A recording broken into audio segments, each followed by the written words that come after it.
Hello दोस्तों, welcome my YouTube channel ज्ञान विद्यालय में आपका बहुत स्वागत है।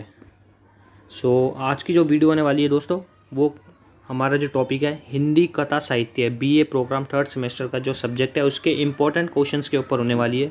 क्योंकि काफ़ी सारे बच्चों ने कमेंट्स किया था कि क्या नाम है सर, इम्पोर्टेंट क्वेश्चंस के ऊपर वीडियो बनाइए, तो मैं आज आपकी उसी सॉल्यूशन के लिए एक वीडियो लेके आया हूँ।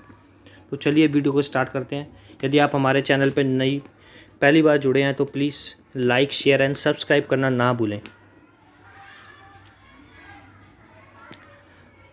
गाइस, पहला क्वेश्चन जो है चैप्टर नंबर फर्स्ट, कहानी स्वरूप और संरचना।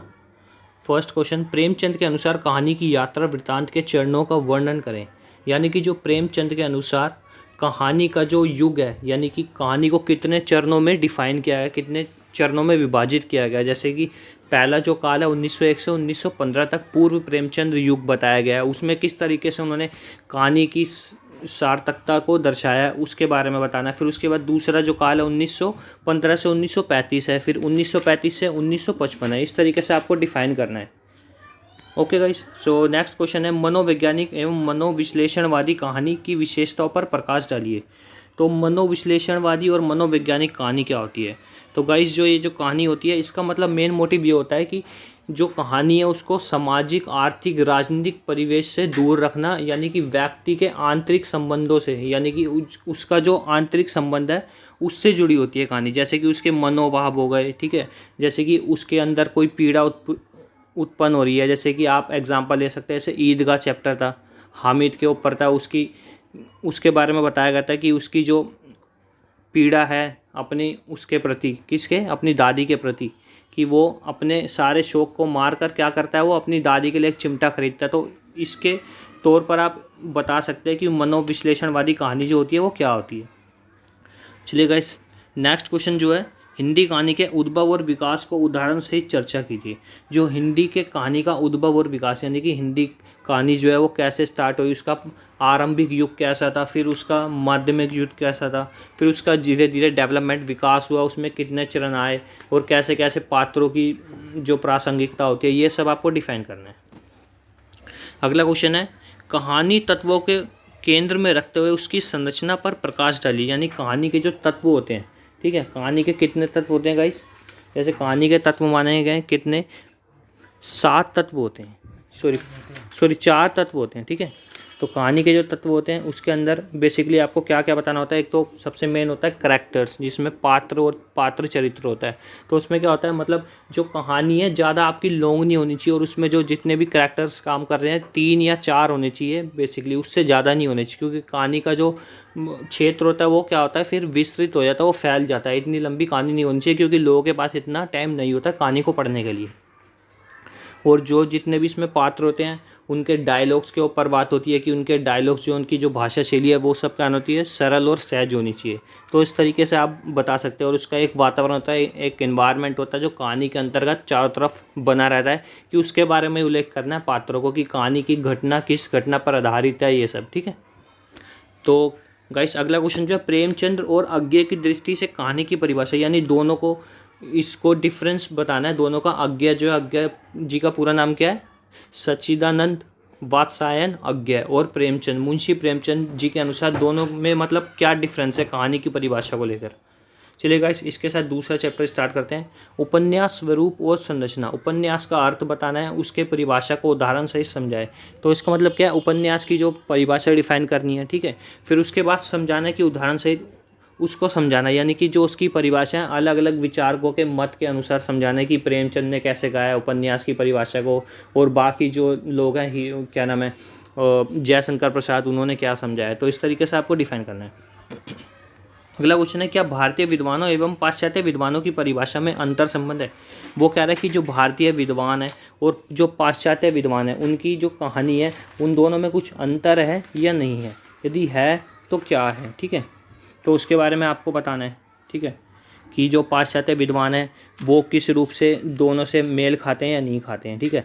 जैसे कि मैं आपको एग्जांपल लेता हूँ, जैसे मुंशी प्रेमचंद जी हैं, उनके अनुसार क्या है, वो सिर्फ जो उपन्यास है उसको क्या मानते हैं, वो सिर्फ एक मानव जीवन का चित्रण मात्र मानते हैं। यानी कि जो मानव का जो एक पिक्चर होती है उसको डिफाइन करने की एक वो है जो नॉवल है, यानी आप हिंदी में उपन्यास बोलते हैं, इंग्लिश में इसे नोवेल कहा जाता है। मतलब इसके बेसिकली अलग अलग अर्थ होते हैं, ठीक है गाइस। जैसे कि इसके बहुत सारे भाषाओं में अर्थ दे रखे हैं, जैसे कि मराठी भाषा होती है उसमें इसे कादम्बरी कहा जाता है, गुजराती में इसे क्या कहते हैं, नवल कथा। तो अलग अलग जगह पे अलग अलग नाम से जाना जाता है। और यूरोप के अंदर इसे रोमांस बोला जाता है, जिसे हम हिंदी में क्या पढ़ते हैं बेसिकली उपन्यास, और इंग्लिश में क्या बोलते हैं नॉवल।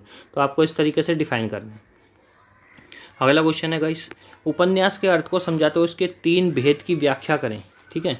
जैसे कि मैंने अभी आपको ऊपर ही कहानी के एक क्वेश्चंस में बताया था कि उसकी डेफिनेशन बतानी पहले नॉवल की यानी उपन्यास की, ठीक है। और गाइस उपन्यास क्या होता है मैं आपको बताऊं, जैसे कहानी जो है वो इससे बिल्कुल मतलब थोड़ा बहुत अंतर संबंध आप बोल सकते हैं कि एक दूसरे के पूरक हैं। यानी कि जो कहानी होती है उसका क्षेत्र विस्तृत नहीं होता, लेकिन उपन्यास का क्षेत्र क्या होता है, काफ़ी बहुत बड़ा होता है। और इसके अंदर जो कैरेक्टर्स होते हैं, पात्र और उनका चारित्रिक चित्रण जो होता है वो काफ़ी लंबा होता है, और पात्रों की संख्या भी बहुत अधिक होती है।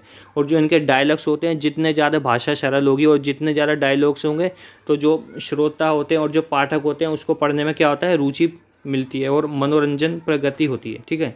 इस तरीके से आप डिफाइन कर सकते हैं।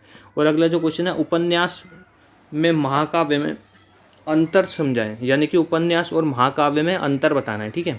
उपन्यास क्या होता है और जो महाकाव्य, जैसे कि आपको पता ही है भारतीय के जो मेन महाकाव्य कौन कौन से धार्मिक ग्रंथ के, रामायण और महाभारत महाकाव्य हैं, तो उनके बारे में आपको बताना है, ठीक है, डिफरेंस। अगला क्वेश्चन है, हिंदी उपन्यास के उदय और विकास को ध्यान में रखते हुए उसके काल विभाजन की व्याख्या कीजिए, ठीक है।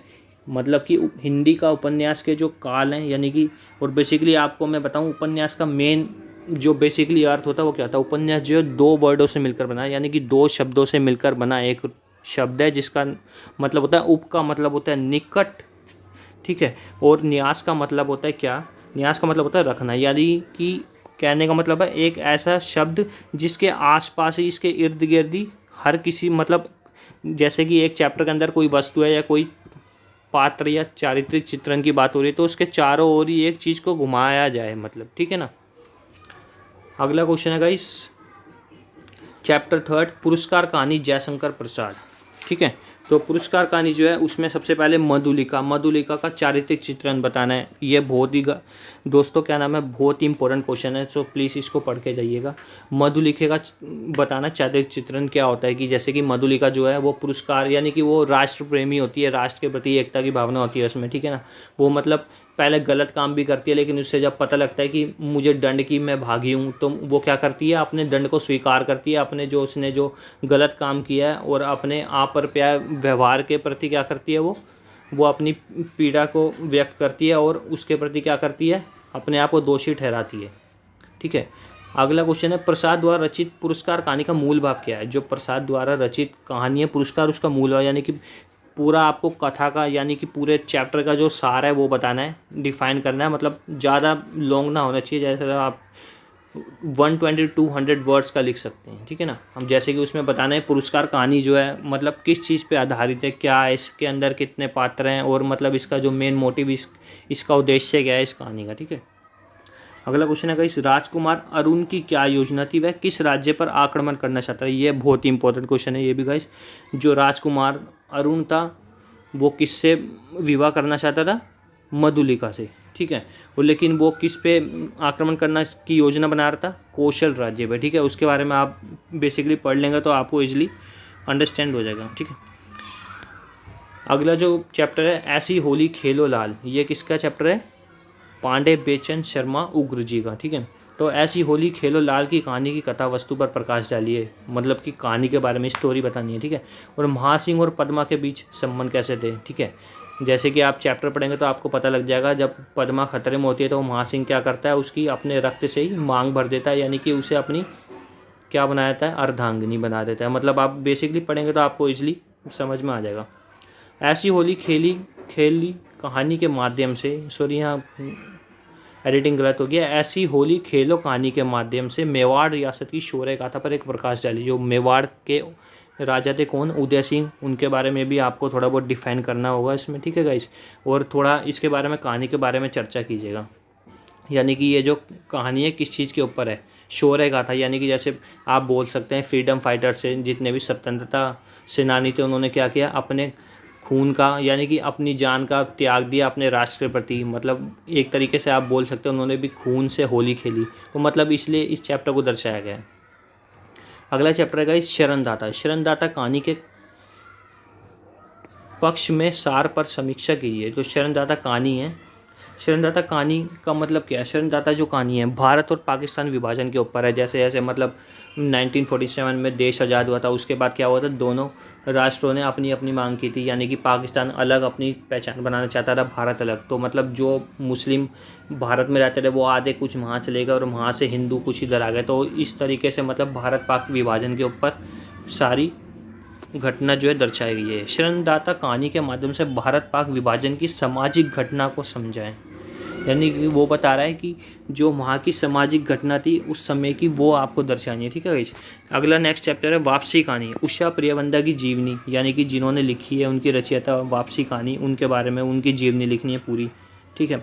वापसी कहानी समाज के बदलते परिवेश को रेखांकित करती है, विवेचना कीजिए। यानी कि वापसी कहानी जो समाज का जो परिवेश है उसको रेखांकित करती है आज के टाइम में, वर्तमान समाज के, मतलब यानी कि कोई अपना मूल स्थान छोड़ के जाता है तो वो वापस आता है, मतलब यदि छोड़ के चला आता नहीं भी आता तो वो किस तरीके से उसकी जो स्मरण बोल सकते हैं या उसकी कुछ यादें बोल सकते हैं, वो किस तरीके से उससे जुड़ा रहता है उस भाव से। ठीक है ना। अगला चैप्टर है गाइस गबन, जो मुंशी प्रेमचंद जी ने लिखा है, जो आप बेसिकली जानते हैं बहुत ही फेमस चैप्टर रह चुका है। ठीक है। जो कि माध्यमिक पारिवारिक वर्ग से जुड़ा हुआ है। गबन कहानी को लघु रूप में उसके पात्रों से समझाएं, यानी कि वो कह रहा है एक शॉर्ट स्टोरी बनाकर गबन कहानी को पूरा डिफाइन करें, एक्सप्लेन करें उसके पात्रों सहित कि कौन कौन उसमें पात्र था। जैसे कि जलपाती, एक रमानाथ था, एक दयानाथ था। तो इस तरीके से आप बता सकते हैं किस मतलब मेन जो मोटिव था इस स्टोरी का क्या था। ठीक है। नेक्स्ट क्वेश्चन है गबन कहानी के माध्यम से रमानाथ, सॉरी यहाँ पे गलत लिखा हुआ है, रमानाथ नाम है, के चारित्रिक चित्रण के आधार पर वर्तमान सामाजिक परिवेश पर प्रकाश डालिए।